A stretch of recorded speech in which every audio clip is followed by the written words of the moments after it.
प्यारे दोस्तों, आज हम आपको फिजिक्स में एक मोस्ट इम्पॉर्टेंट टॉपिक के बारे में चर्चा करेंगे जिसका नाम है विमीय विश्लेषण। विमीय विश्लेषण उसी प्रकार से बहुत इम्पॉर्टेंट है जिस प्रकार से हम लोग मात्रक के बारे में समझ चुके हैं। अगर मात्रक आपको नहीं पता है तो फिजिक्स आपको नहीं पता होना चाहिए। मतलब न्यूमेरिकल आप तभी लगा पाएंगे जब आपको मात्रक के बारे में ज्ञान होगा। तो 10 तक हम लोग मात्रक बहुत यूज किए, लेकिन अब हम लोग 11th में जब जाएंगे तो मात्रक के साथ साथ बीमा की भी हमें आवश्यकता होगी। और 11 के बाद जितनी भी कक्षाएं आपकी आएंगी साइंस से रिलेटेड, फिजिक्स आपके कहीं आएंगे, केमिस्ट्री कहीं भी आएगा, तो आप मात्रक के साथ साथ बीमा को भी जानना जरूरी होगा। कुछ बच्चे क्या होते हैं कि पहुंच जाते हैं इंटरमीडिएट में, लेकिन बीमा सही से नहीं पता होता है।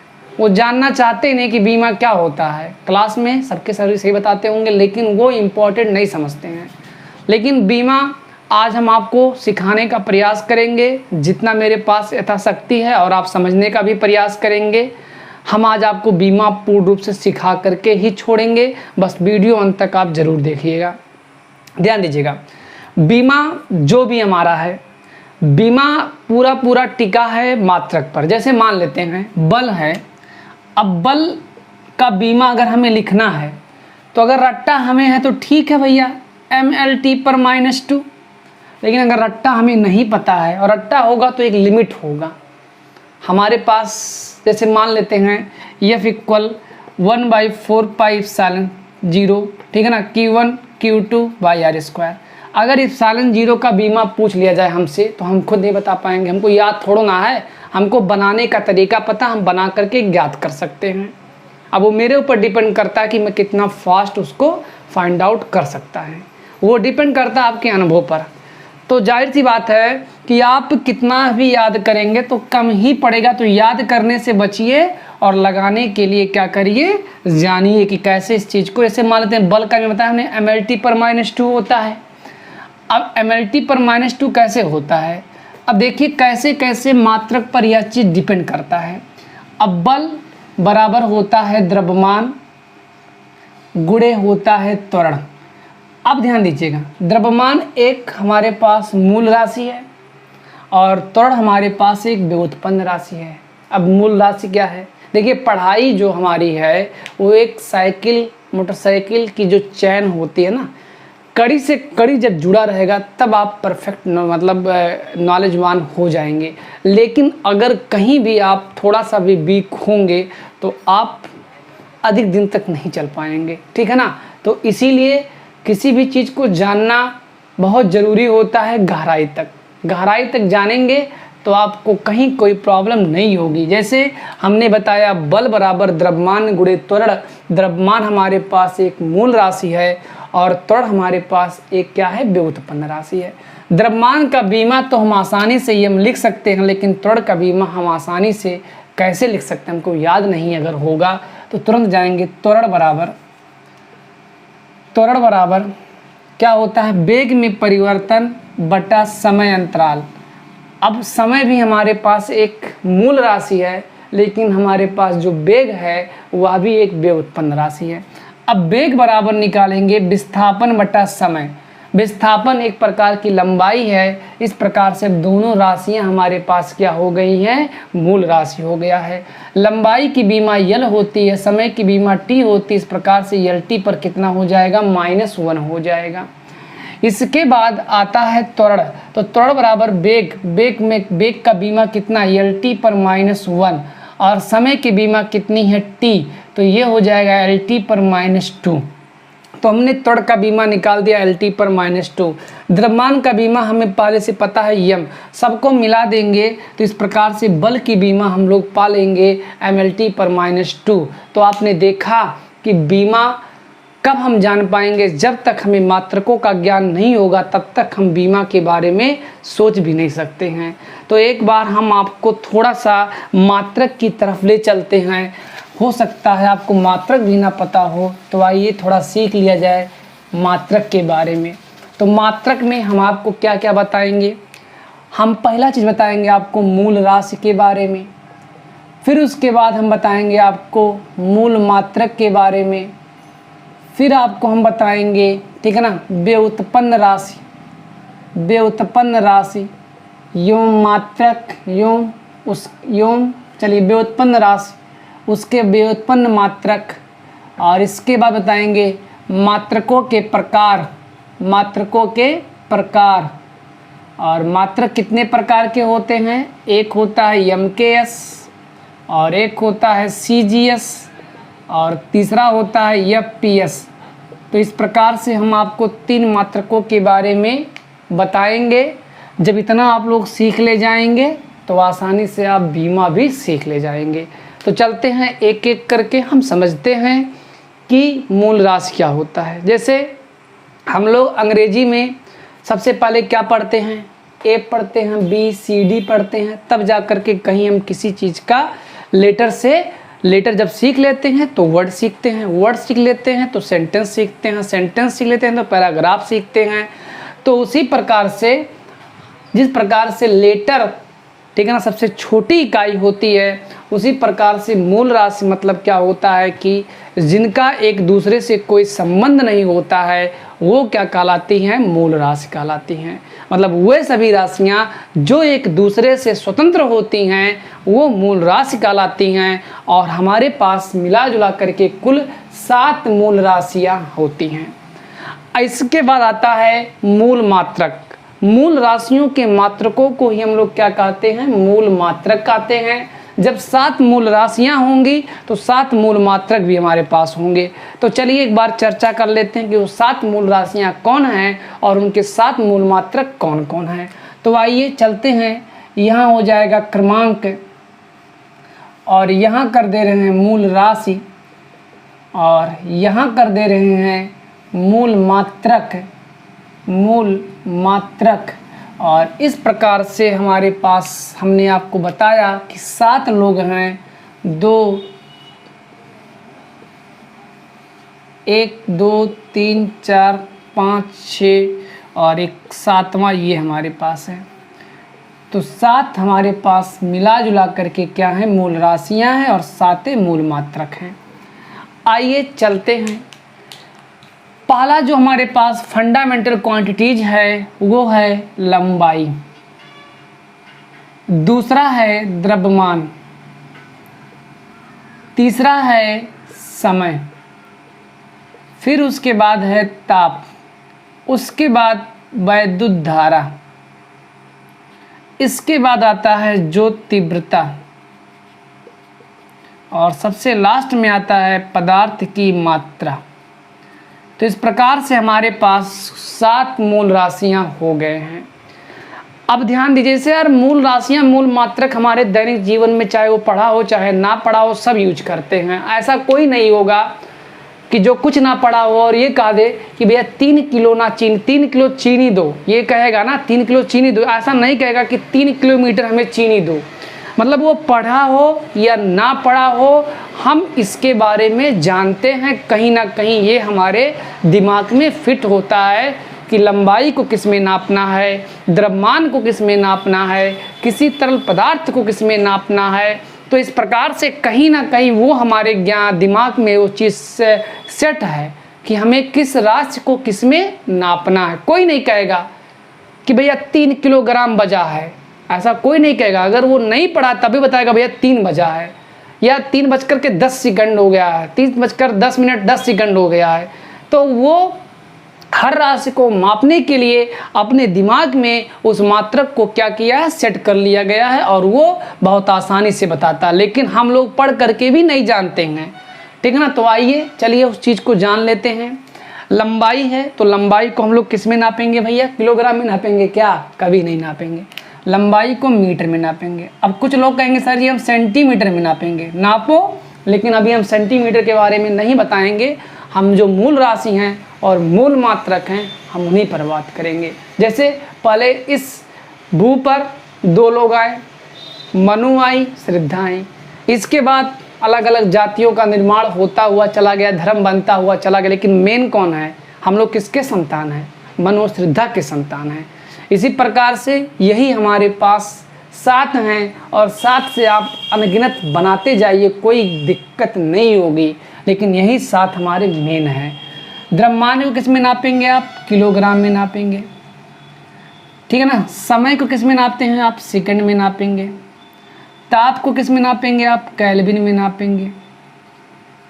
वैद्युत धारा को 2 एम्पीयर 3 एम्पीयर ऐसे कुछ कहते हैं ना, एम्पीयर में नापेंगे। ज्योत की तीव्रता कैंडिला में, और पदार्थ की मात्रा को मोल में। तो थोड़ा सा इस चीज़ का थोड़ा सा शॉर्टकट इंग्लिश भी लिख देते हैं, जो होता है MOL मोल, कैंडिला मतलब CD, और A ampere, kelvin K second, S kilogram, KG metre, M। तो लंबाई का मात्रक क्या होता है? मीटर। द्रव्यमान का मात्रक क्या होता है? किलोग्राम। समय का मात्रक होता है सेकंड। ताप का मात्रक केल्विन। वैद्युत धारा का मात्रक एम्पियर। जो तीव्रता का मात्रक कैंडिला, और पदार्थ की मात्रा का मात्रक क्या होगा? मोल होगा। तो इस प्रकार से 7 मूल राशियों के 7 मूल मात्रक हमने लिख दिया, और इसको आप लोग नोट कर लीजिए और याद भी कर लीजिएगा, क्योंकि हमेशा इस चीज़ का हम जिक्र करते रहेंगे। अब ध्यान दीजिएगा, इसके बाद कोई भी राशि आएगी तो वो हमारे होंगे व्युत्पन्न राशि, और उसके जो मात्रक होंगे क्या होंगे? व्युत्पन्न मात्रक। जैसे मान लेते हैं ट्रैक्टर में बालू, ट्राली में बालू भरना है, तो कहीं 3 घन फुट है भैया, घन फुट, देखिए 3 घन फुट। तो अब बालू किस में आप भर रहे हैं? ट्राली में भर रहे हैं, तो ट्राली लंबा भी होगा, चौड़ा भी होगा, और कुछ गहरा भी होगा। तो वहाँ लंबाई, चौड़ाई और ऊंचाई भी है। ऊंचाई को आप चाहे गहराई कहिए और चाहे ऊंचाई, दोनों बात तो इक्वल है।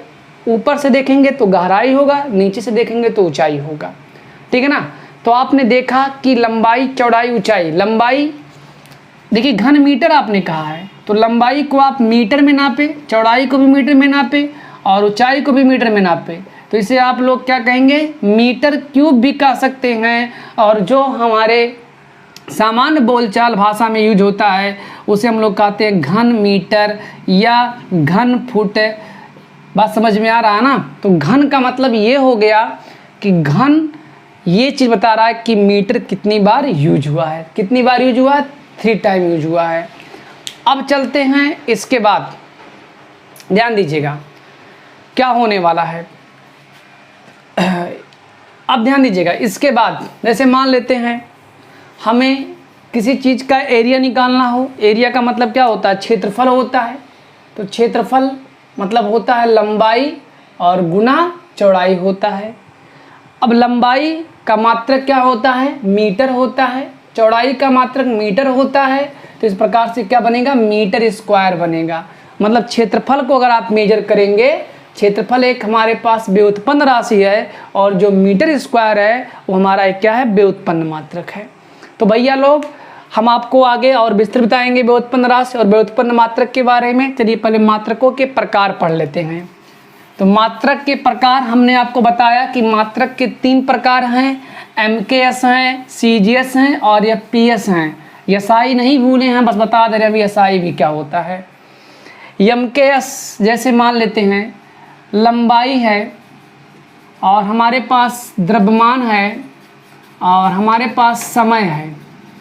अगर हम लोग लंबाई को मीटर में नाप लें, अगर लंबाई को मीटर में नाप लें, और द्रव्यमान को हम लोग किलोग्राम में नाप लें, और समय को हम लोग सेकंड में नाप लें, तो मीटर का मतलब m हो गया, और किलोग्राम का मतलब k हो गया, और s का मतलब सेकंड हो गया। तो इस प्रकार से ये हमारा किसका शॉर्टकट है? MKS। मतलब लंबाई को मीटर में, द्रव्यमान को किलोग्राम में, समय को सेकंड में। तो इस प्रकार की यूनिट को हम लोग क्या कहेंगे? MKS सिस्टम कहेंगे।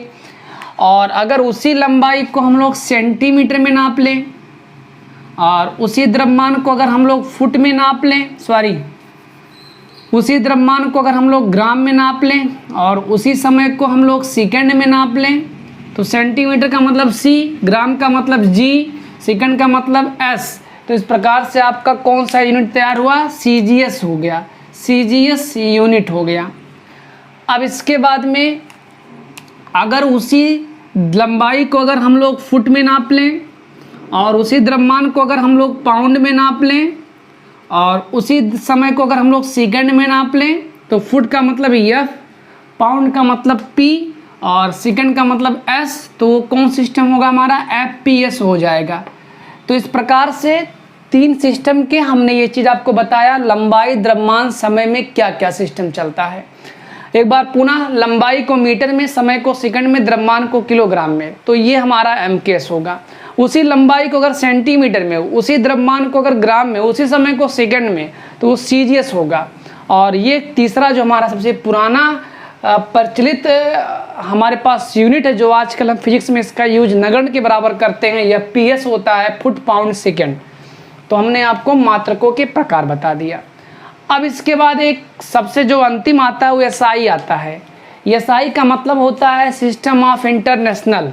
अब सिस्टम ऑफ इंटरनेशनल, इसकी आवश्यकता हमें क्यों पड़ी? फिजिक्स पूरी दुनिया पढ़ती है, ऐसा नहीं है कि फिजिक्स केवल उत्तर प्रदेश में चलता है या भारत में। तो भैया अब चलते हैं, ध्यान दीजिएगा। यहाँ से क्या है कि हमने बताया आपको SI के बारे में। SI का मतलब होता है सिस्टम ऑफ इंटरनेशनल, मात्रकों की अंतर्राष्ट्रीय पद्धति। हमने आपको बताया कि मात्रकों की अंतर्राष्ट्रीय पद्धति के बारे में। ये क्या हुआ कि पेरिस शहर में वैज्ञानिकों का एक महाशिखर सम्मेलन हुआ। उस महाशिखर सम्मेलन में लोगों ने इस मत के बारे में प्रस्ताव रखा कि अलग अलग देशों में अलग अलग राशियों के नाम अलग अलग हैं। तो ऐसा कुछ हम लोग बनाएं कि सभी जितने भी हमारे पास देश हैं पूरे विश्व में एक ही राशि के, एक ही मात्रक का हम लोग यूज करें। तो उसी मात्रकों को हम लोग क्या कहते हैं? SI यूनिट कहते हैं, SI सिस्टम कहते हैं। अब SI सिस्टम जैसे मान लेते हैं फोर्स है, तो फोर्स हर देश यूज करता है। ऐसा है नहीं कि केवल भारत में ही बल का प्रयोग करते हैं और सब मतलब जादू यूज करते हैं, नहीं, सब लोग फोर्स का ही यूज करते हैं। तो फोर्स के बारे में कौन बताया? फोर्स के बारे में बताए न्यूटन साहब। अब इसके बाद क्या हुआ कि जो बल है उस बल का जो मात्रक है न्यूटन होता है। बल का मात्रक क्या होता है? न्यूटन होता है। अब ये जो न्यूटन है वो एक वैज्ञानिक है। जितने भी वैज्ञानिक हैं उन्हीं के नाम को ही हम लोग SI में क्या करते हैं? मात्रक के रूप में यूज करते हैं। जैसे जूल एक वैज्ञानिक है, कार्य का मात्रक होता है SI में। तो कहने का मतलब जितने भी SI में हमारे पास यूनिट्स मतलब उसके जो मात्रक हैं वो लगभग वैज्ञानिक के ही नाम होते हैं। आइए चलते हैं एक बार पुनः व्युत्पन्न राशि के बारे में चर्चा कर लेते हैं। हाँ, एक चीज़ और बता दे रहे हैं, SI में SI हमारा एक प्रकार से MKS ही है। MKS में 7 मूल राशियाँ और 7 मूल मात्रक हैं। अगर इसी में 2 को और शामिल कर लिया जाए, 2 का मतलब ये जो हमारे पास हैं वो पूरक राशि हैं और इसके जो मात्रक होंगे वो क्या होंगे? पूरक मात्रक होंगे। बात समझ में आ रही है ना? 7 मूल राशियां हैं और 2 पूरक राशियां हैं। अगर 7 2 9 यूज कर 9 को मतलब 7 और 2 को ऐड कर लिया जाए तो 9 हो जाएंगे। इस प्रकार से SI में कुल मिलाकर कितने होंगे? 9 हो जाएंगे। मतलब MKS के सारे जितने भी हमारे पास राशि हैं और मात्रक हैं सब SI में क्या है? इंक्लूड है और उसके साथ साथ 2 क्या हैं? एक्स्ट्रा हैं। तो इस प्रकार से MKS को एक प्रकार से हम SI भी कह सकते हैं। अब आइए 2 कौन पूरक हैं? एक है कोण, कोण का मात्रक क्या होता है? रेडियन होता है। और एक घन कोण होता है, इसका मात्रक क्या होता है? स्टेरेडियन। याद कर लीजिएगा, कोण का मात्रक रेडियन। हम लोग कोण को किस में नापते हैं? रेडियन में नापते हैं ना। और घन कोण को किस में नापते हैं? स्टेरेडियन में नापते हैं। अब आइए चलते हैं व्युत्पन्न राशि और व्युत्पन्न मात्रक पर। व्युत्पन्न राशि और उसके व्युत्पन्न मात्रक, ठीक है ना। जैसे मान लेते हैं हमारे पास आ गया क्षेत्रफल, आ गया क्या? आ गया क्षेत्रफल आ गया। अब अगर हम बात करें क्षेत्रफल, तो क्षेत्रफल बराबर क्या होता है, क्षेत्रफल बराबर होता है, इसको यहाँ कर दे रहे हैं, क्षेत्रफल बराबर होता क्या है, लंबाई गुना चौड़ाई।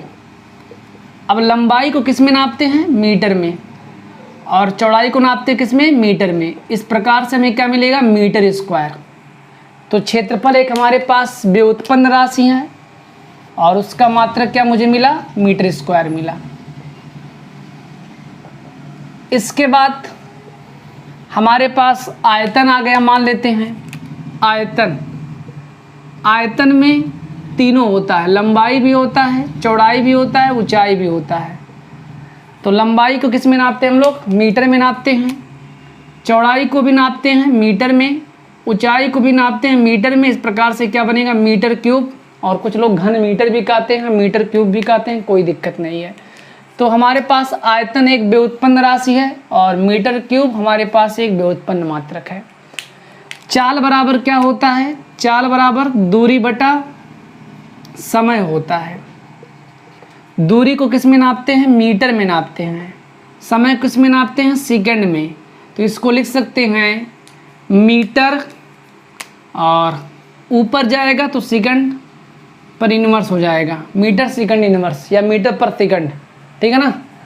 इसके बाद आता है, ठीक है ना, हमारे पास वेग। तो जिस प्रकार से चाल है उसी प्रकार से वेग है, बस राशि में केवल अंतर है। वेग एक सदिश राशि है और चाल एक क्या है, अदिश राशि है। तो राशि पर मात्रक और बीमा पर कोई प्रभाव नहीं पड़ता है, ठीक है ना। चाहे वो राशि अदिश हो चाहे सदिश हो, उसके मात्रक और बीमा वही होते हैं।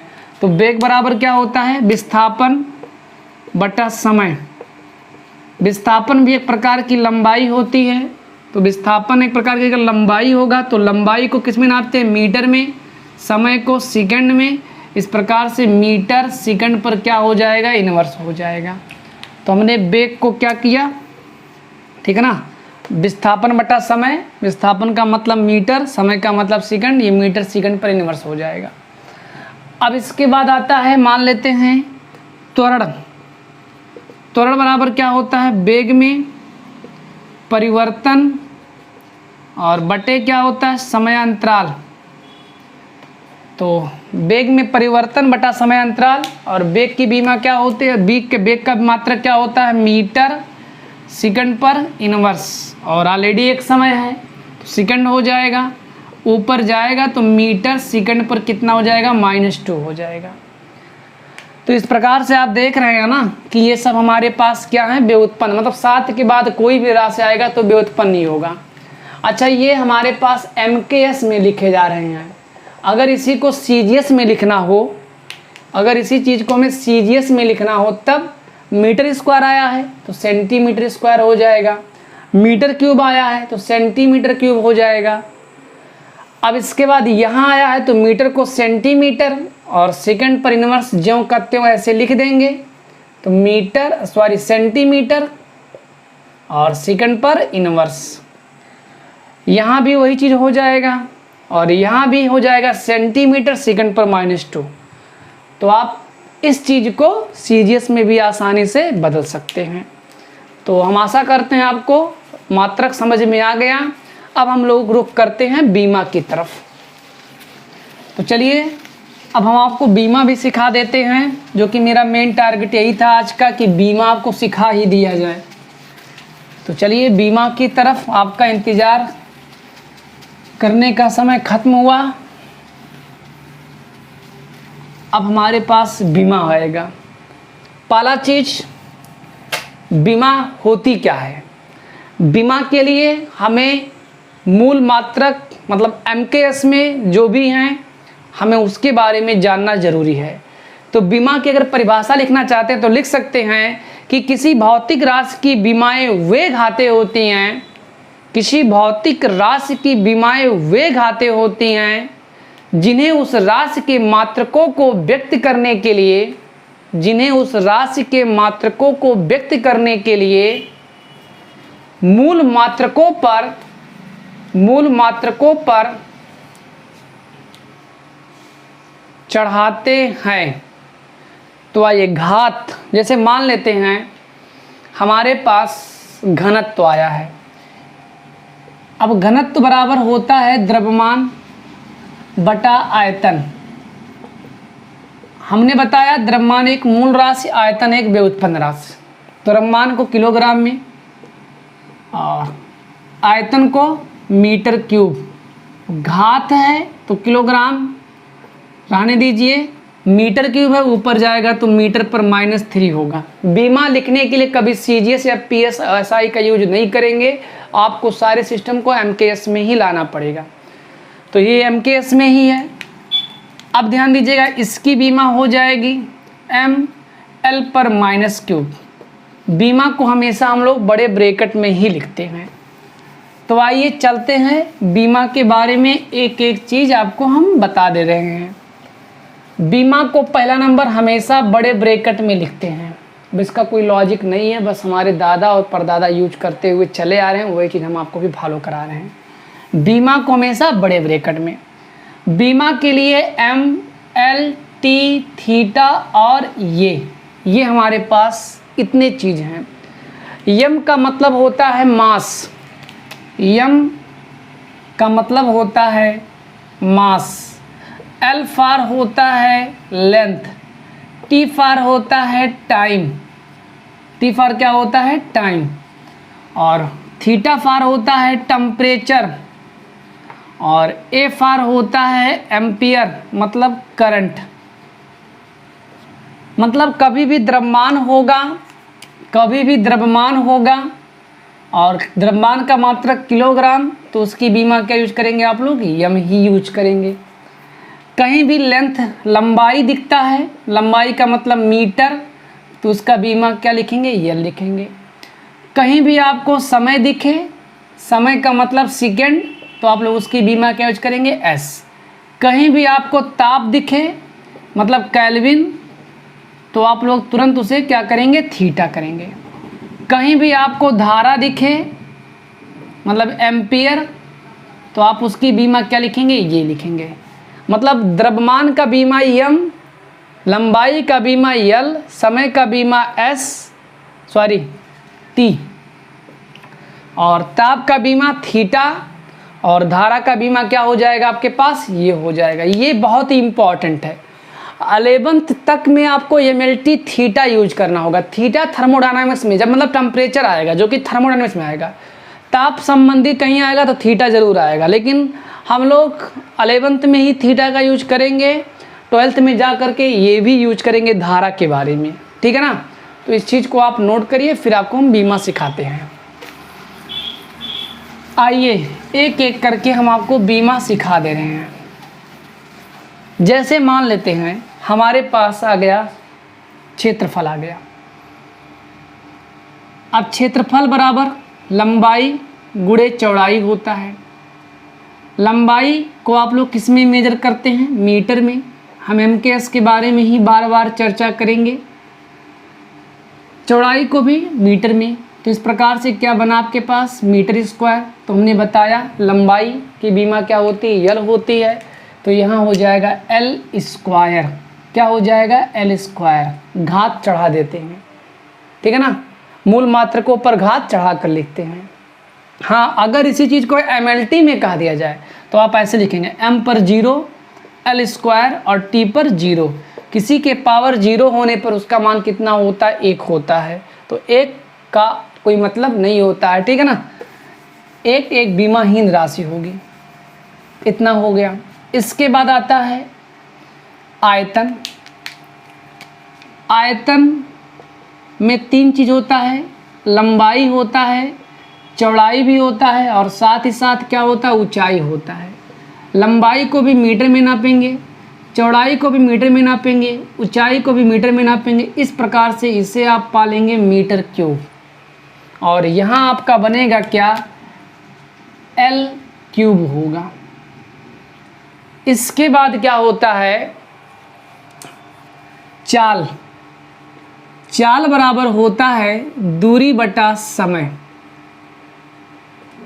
दूरी को किस में नापेंगे, मीटर में नापेंगे।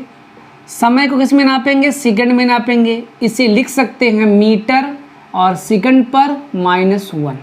तो इस प्रकार से इसका जो बीमा बनेगा वो बनेगा L और T पर -1 बनेगा।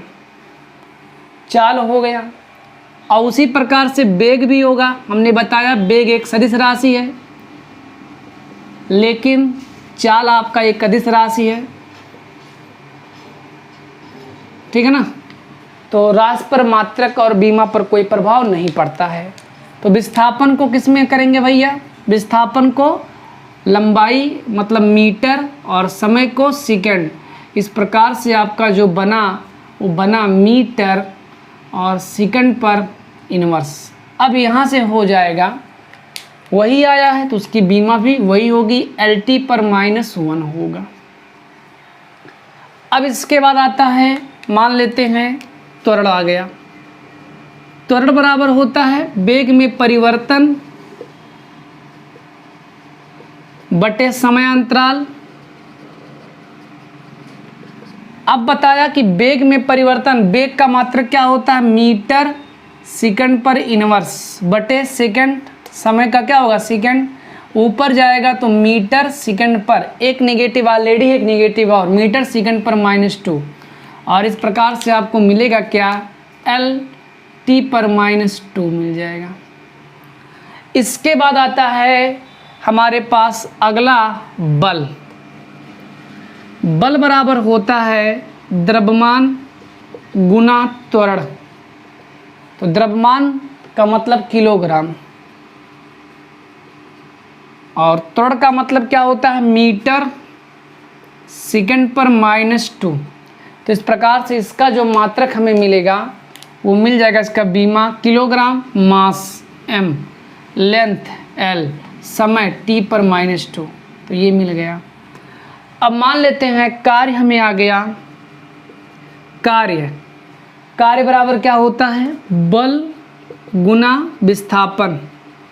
तो कार्य का बल का मात्रक क्या होता है? बल का मात्रक इतना सारा, किलोग्राम मीटर सेकंड पर -2, और विस्थापन एक प्रकार से दूरी है, लंबाई है तो मीटर ही होगा, और गुना करेंगे मीटर स्क्वायर हो जाएगा, ठीक है ना। तो इस प्रकार की जो बीमा बनेगी इसको डायरेक्टली कर दे रहे हैं मीटर स्क्वायर और सेकंड पर -2।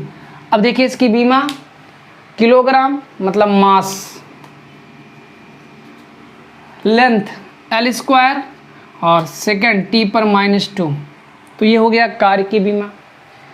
अब मान लेते हैं आपका आ गया सामर्थ्य अथवा शक्ति आ गया। तो क्या होता है कि सामर्थ्य अथवा शक्ति, किसी कर्ता अथवा मशीन के कार्य करने की समय दर को ही क्या कहते हैं? शक्ति कहते हैं। मतलब शक्ति बराबर हो जाएगा कार्य बटा समय। अब ध्यान दीजिएगा, कार्य का मतलब हो गया क्या?